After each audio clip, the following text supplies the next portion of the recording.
الوداعی تقریر۔ جناب صدر، اساتذہ اکرام، پیارے بھائیوں اور بہنوں، السلام علیکم۔ اجالے اپنی یادوں کے ہمارے ساتھ رہنے دو، اجالے اپنی یادوں کے ہمارے ساتھ رہنے دو، نہ جانے کس گلی میں زندگی کی شام ہو جائے۔ آج کے دن مجھے خوشی اور غم دونوں کا احساس ہو رہا ہے۔ خوشی تو پوشیدہ ہے کہ ہمارے سینئر کی ابتدائی تعلیم اختتام پذیر ہو رہی ہے، اور غم یہ کہ میرے سینئر، میرے ساتھی مجھ سے طالب علمی کے ماحول سے اب جدا ہو جائیں گے۔ چند سالوں سے ہم ایک ساتھ یکجا ہو کر، مل جل کر تعلیم حاصل کر رہے تھے۔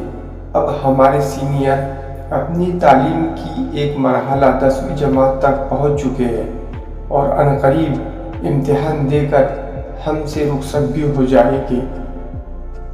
ان کی رخصتی ہمارے لیے یادوں کا خزانہ بن کر ہمارے ساتھ رہے گی۔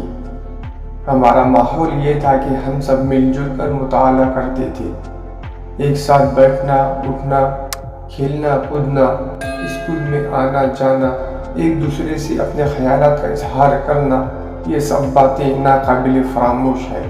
خیر، انسان کی زندگی کا ہر اچھی باتوں اور یادوں سے رابطہ ہوا کرتا ہے۔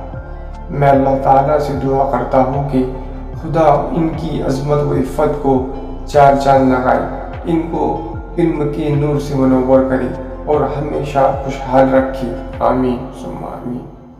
آخر میں اس شعر کے ساتھ میں اپنی جگہ لوں گا: بچپن کی محبت کو دل سے نہ جدا کرنا، جب یاد میری آئی ملنے کی دعا کرنا۔ اللہ حافظ۔